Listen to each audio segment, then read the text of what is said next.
اعوذ باللہ من الشیطان الرجیم بسم اللہ الرحمن الرحیم الحمد للہ الذی جعلنا من المتمسکین بولایت امیر المؤمنین واولادہ المعصومین واللعنۃ الدائمۃ الباقیۃ علی اعدائہم اجمعین اما بعد فقد قال اللہ تبارک وتعالی فی القرآن الحکیم وہو اصدق الصادقین یریدون لیطفئوا نور اللہ بافواہہم واللہ متم نورہ ولو کرہ الکافرون۔ ناظرین گرامی، السلام علیکم ورحمۃ اللہ وبرکاتہ۔ عید سعید غدیر کے پرمسرت موقع پر میں دل کی اتھاہ گہرائیوں سے آپ تمام موالیان حیدر کرار کی خدمت میں تبریک و تہنیت پیش کرتا ہوں۔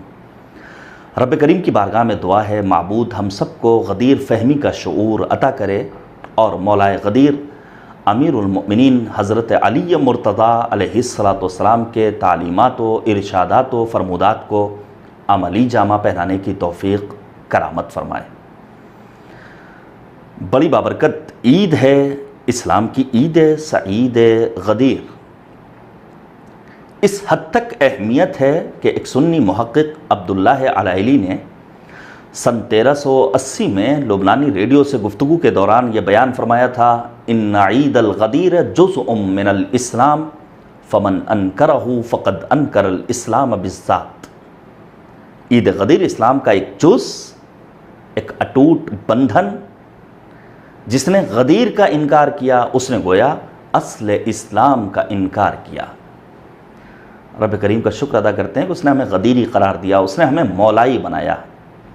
ولایت امیر المؤمنین کی بڑی اہمیت ہے۔ نبی اعظم حضرت محمد مصطفیٰ صلی اللہ علیہ وآلہ وسلم نے حجۃ الابلاغ کے بعد میدان غدیر خم میں 1,20,000 حاجیوں کے درمیان امیر کائنات کی ولایت و وصایت کا اعلان کیا، آپ کے دست مبارک کو تھام کر، من کنت مولاہ فہذا علی مولاہ۔ اس عظیم دولت پر ہم مالک کا جتنا شکر ادا کریں کم ہے۔ آنے والا آتا ہے صادق آل محمد حضرت امام جعفر صادق علیہ السلام کی خدمت میں، اور آنے کے بعد کہتا ہے مولا میں غریب ہوں، فقیر ہوں، تنگدست ہوں، محتاج ہوں، ضرورت مند ہوں۔ امام صادق نے فرمایا، کیا چاہتے ہو کہ دنیاوی دولت تمہارے سپرد کروں اور تم سے ایک عظیم دولت واپس لے لوں؟ کیا ہے وہ دولت؟ کہا وہ ہے ولایت جیسی عظیم دولت۔ مولا یہ کیسے ممکن ہے؟ کہا پھر اپنے آپ کو کیوں غریب کہتے ہو، کیوں فقیر کہتے ہو، کیوں تنگدست سمجھتے ہو؟ تمہیں پروردگار نے ولایت جیسی عظیم دولت سے مالا مال کیا ہے۔ الحمدللہ الذی جعلنا من المتمسکین بولایت امیر المؤمنین۔ مولا کائنات کی عظمتوں کو ہمارا لاکھوں سلام۔ ضرورت ہے کہ ہم دنیا والوں کے سامنے غدیر کے پیغامات کو پہنچائیں، تعلیمات و سیرت امیر المؤمنین سے اہل دنیا کو روشناس کرائیں۔ یہ لاک ڈاؤن، یہ کووڈ-19، یہ کرونا وائرس، یہ آن لائن محافل، یہ ایک بہترین موقع فراہم کر رہے ہیں کہ ہم دنیا والوں کے سامنے امیر المؤمنین کی عظمتوں کا پرچار کریں، فرصت سے بھرپور فائدہ اٹھایا جائے۔ اگر پہلے ہماری محافل میں 500، 1000، 2000، 5000 افراد ہوتے تھے، تو آج سوشل میڈیا کے ذریعے تعلیمات علوی کو کروڑوں افراد تک پہنچایا جا سکتا ہے۔ اسلام کے نظام امامت و ولایت کو حیات نو اسی عید غدیر کے دن ملی ہے۔ اس عید غدیر کے اقرار و اعتراف کیے بغیر انسان نہ دنیا میں سعادت مند ہو سکتا ہے، نہ آخرت میں وہ کامیابی و کامرانی سے ہمکنار ہو سکتا ہے۔ اگر انسان کو سعادت چاہیے، اگر انسان کو کامیابی و کامرانی چاہیے، تو اسے اپنے آپ کو مولائے غدیر امیر المؤمنین کی ولایت کا اقرار و اعتراف کرنا پڑے گا۔ ہم نے عاشورہ کی نگہداشت میں کوئی کمی نہیں چھوڑی، لیکن یہ ایک تلخ حقیقت ہے کہ ہم نے غدیر سے لوگوں کو اس طرح آشنا نہیں کیا جو آشنا کرنے کا حق تھا۔ صدیقہ طاہرہ، بی بی دو عالم، شہزادی کونین، کفو سید الاولیاء، ام ابیہا، ام الائمہ حضرت فاطمہ الزہرا سلام اللہ علیہا نے بیان فرمایا کہ پیغمبر اعظم نے غدیر کے بعد کسی ایک کے لیے کوئی بہانہ نہیں چھوڑا ہے۔ کل مالک کی بارگاہ میں کوئی شکوہ نہیں کر سکتا ہے، کوئی عذر نہیں پیش کر سکتا ہے۔ ایک بار پھر سے ہم امیر المؤمنین کی ولایت کے اقرار پر مالک کا لاکھ لاکھ شکر ادا کرتے ہیں اور اپنی ماؤں کو تحفہ سلام بھیجتے ہیں جنہوں نے پاکیزہ تربیت کر کے ہمیں مولائی بنایا، ہمیں غدیری بنایا۔ کتنی اہمیت ہے روز غدیر کی۔ عالم آل محمد، غریب طوس، معین الضعفاء، ثامن الحجج حضرت امام علی رضا علیہ السلام نے غدیر کے سلسلے میں ارشاد فرمایا کہ خداوند عالم عید غدیر کے روز ماہ رمضان کے 2 برابر لوگوں کو آتش جہنم سے نجات دیتا ہے اور مومن مرد و زن کے 60 برس کے گناہوں کی مغفرت فرماتا ہے۔ امام رضا نے ابو نصر سے فرمایا، جہاں بھی ہو خود کو نجف اشرف امیر المؤمنین حضرت علی علیہ السلام کی قبر تک پہنچاؤ اور غدیر کے دن مولا کی زیارت کرو۔ پھر فرمایا، واللہ خدا کی قسم اگر لوگوں کو آج کے دن کی فضیلت کا علم ہو جاتا، مولا فرماتے ہیں، تو ملائکہ ہر روز 10 مرتبہ ان سے مصافحہ کرتے۔ اللہ اکبر، کیا عظمت و فضیلت ہے عید سعید غدیر کی۔ میں چند ایک اعمال بیان کر کے امیر المؤمنین کی ایک حدیث مبارکہ پیش کروں جو ہم سے چند ایک مطالبات رکھتی ہے۔ مثلا عید غدیر کے دن ہمیں کیا کرنا ہے؟ شب و روز کی دعاؤں کے سلسلے میں متعدد روایات ہیں، بالخصوص عید غدیر کے سلسلے میں شب عید غدیر اور روز عید غدیر کے سلسلے میں متعدد دعائیں ہیں۔ آپ مفاتیح الجنان میں ان دعاؤں کو دیکھ سکتے ہیں۔ شیخ طوسی رضوان اللہ تعالیٰ علیہ غدیر کی نماز کے بارے میں نقل فرماتے ہیں، جو شخص روز غدیر 2 رکعت نماز بجا لائے، اس کی یہ 2 رکعت نماز اللہ کے نزدیک 1 لاکھ حج اور 1 لاکھ عمرے کے برابر ہے۔ روز غدیر کے روزے کے سلسلے میں حضرت امام جعفر صادق علیہ السلام نے بیان فرمایا کہ اس دن کا روزہ 60 سال کا روزہ شمار کیا گیا ہے۔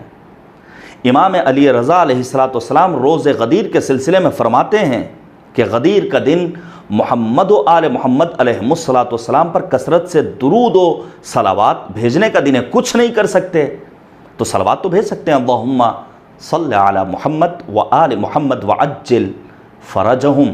یہ وعجل فرجہم کے لیے کتاب الغدیر کے مؤلف علامہ امینی کہتے ہیں کہ جب کوئی انسان صلوات وعجل فرجہم کے ساتھ کہتا ہے تو میں اسے اس کتاب کے لکھنے کے ثواب میں شریک قرار دیتا ہوں۔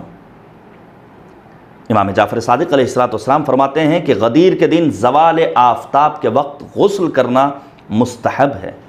غریب طوس حضرت امام علی رضا علیہ السلام نے احمد ابن محمد ابن نصر بزنتی سے فرمایا، اے ابو نصر کے بیٹے، جہاں کہیں بھی رہو غدیر کے دن امیر المؤمنین حضرت علی علیہ السلام کی زیارت کرو، کیونکہ خداوند عالم ہر مومن اور مومنہ، ہر مسلم مرد و زن کے 60 سال کے گناہوں کو معاف کر دیتا ہے، اور جتنے لوگوں کو ماہ رمضان، شبہ قدر اور عید الفطر کی رات آتش جہنم سے آزاد کرتا ہے، اس کے دوگنا اس دن لوگوں کو آتش جہنم سے رہائی عطا کرتا ہے۔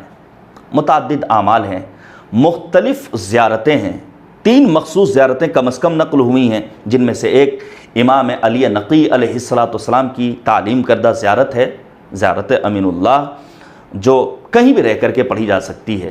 میں امیر المؤمنین کی ایک حدیث مبارکہ پر اپنی گفتگو کو تمام کروں گا، جس میں انہوں نے اپنے چاہنے والوں سے، اپنے شیعوں سے چند ایک مطالبات رکھے ہیں۔ دیکھیے، نہج البلاغہ ہمارے پاس موجود ہو، ہم نہج البلاغہ کی عظمتوں کے قصیدے پڑھیں، ضروری بھی ہے، دنیا کو بتائیں کہ امیر بیان و سخن تھے ہمارے مولا۔ تبھی تو جناب سرور نواب سرور لکھنوی نے کہا تھا کہ شاعر تھے، مقرر تھے نبی سے پہلے، تھیں اور زبانیں عربی سے پہلے، لگتا ہے مگر نہج بلاغہ پڑھ کر بولا ہی نہیں کوئی علی سے پہلے۔ لیکن امیر المؤمنین کے ان تعلیمات اور ارشادات و فرمودات کو اگر عملی جامہ نہ پہنایا جائے تو رہبر معظم انقلاب حضرت آیت اللہ العظمیٰ سید علی خامنئی مدد اللہ العالی کے بقول انسان کی مثال اس مریض جیسی ہوگی جو ڈاکٹر تک پہنچے اور ڈاکٹر سے اپنا مرض دکھانے کے بعد، معائنہ کرانے کے بعد نسخہ لکھوائے، لیکن نسخہ یا اس کی جیب میں رہ جائے یا الماری کی زینت بن جائے، شفا نہیں ملے گی۔ شفا کب ملے گی؟ جب میڈیکل اسٹور پر پہنچ کر دوا پرچیز کی جائے اور وقت وقت پر اس دوا کو استعمال کیا جائے۔ نہج البلاغہ بڑی باعظمت کتاب ہے، اپنوں نے، غیروں نے، غیر مسلم دانشوروں نے اس کی عظمتوں کے قصیدے پڑھے ہیں، لیکن یہ کب فائدہ ہمیں اور آپ کو پہنچائے گی؟ جب اس کے تعلیمات کو عملی جامہ پہنایا جائے۔ مولا کائنات ایک بڑی دلچسپ حدیث بیان فرماتے ہیں اور ایک مطالبہ کرتے ہیں اپنے شیعوں سے، شیعاتنا، ہمارے شیعہ کون ہیں؟ المتبادلون فی ولایتنا، جو ہماری ولایت کی راہ میں خرچ کرنے والے ہیں۔ علماء نے بیان کیا ہماری ولایت کی راہ میں مال بھی خرچ کرتے ہیں اور وقت پڑنے پر جان کا نذرانہ بھی دے دیتے ہیں۔ اسی ماہ ذی الحجہ کی 22 تاریخ کو جناب میثم تمار ابن زیاد کے دربار میں پہنچتے ہیں اور روز عاشور سے 18 دن قبل اپنی جان کا نذرانہ امیر المؤمنین کی ولایت کے نام پر پیش کر دیتے ہیں بارگاہ خداوندی میں۔ خرچ کسے کرنا ہے؟ راہ خدا میں دولت کسے صرف کرنی ہے؟ صرف مالداروں کو، گورنمنٹ جاب والوں کو، بزنس مین کو، زمینداروں کو؟ نہیں، بلکہ مومن وہ ہے جو الصدقۃ فی القلہ، جو ناداری کے موقع پر بھی راہ خدا میں پیسہ خرچ کرنے کا عادی ہو۔ پہلی علامت کیا ہے؟ المتبادلون فی ولایتنا، جو ہماری ولایت کی راہ میں خرچ کرنے والا ہو۔ پھر فرمایا المتحابون فی مودتنا، جو ہماری مودت کی راہ میں ایک دوسرے سے محبت کرنے والا ہو۔ یہ انجمن بازی، یہ ہمارا امام بارگاہ، وہ ان کا حسینیہ، یہ ہمارا مولوی، یہ ہماری مسجد، اس فضا سے ہمیں اپنے آپ کو باہر نکالنا ہوگا اگر ہم سچے مولائی اور سچے ولایت مدار بننا چاہتے ہیں۔ پھر فرمایا الذین ان غضبوا لم یظلموا، غصے کے عالم میں یہ ظلم نہیں کرتے ہیں، یہ اپنے غصے کو کنٹرول کر لیتے ہیں۔ والکاظمین الغیظ، ان کی علامت یہ ہے، شناخت ان کی یہ ہے کہ یہ غصے کو پیتے ہیں۔ پھر فرمایا المتواضرون فی احیاء امرنا، یہ ایک دوسرے کی زیارت کے لیے جاتے ہیں، ہمارے امر کو زندہ کرنے کے لیے، صلہ رحمی جس کی بہترین مثال ہے، لیکن آج اس چیز کا فقدان ہے۔ پھر فرماتے ہیں وَإِن رَضُوا لَمْ يُسْرِفُوا، جب راضی ہوتے ہیں تو اسراف نہیں کرتے ہیں۔ جب انسان اسراف کرتا ہے تو برکتیں ختم ہو جاتی ہیں۔ ان اللہ لا يحب المسرفین، خدا اسراف کرنے والوں کو دوست نہیں رکھتا ہے۔ پھر فرمایا برکت علی من جاوروا، اپنے پڑوسیوں کے لیے باعث برکت اور رحمت ہوا کرتے ہیں۔ پھر فرمایا سلم لمن خالطوا، جن کے ساتھ رہتے ہیں ان کے لیے امنیت و سلامتی کے پیغام بر ہوتے ہیں۔ رب کریم کی بارگاہ میں دعا ہے معبود ان صفات حمیدہ کو اپنے وجود میں پیدا کرنے کی ہمیں توفیق کرامت فرمائے۔ ایک بار پھر عید سعید غدیر کے پرمسرت موقع پر میں آپ سب کی خدمت میں دل کی اتھاہ گہرائیوں سے تبریک و تہنیت پیش کرتا ہوں۔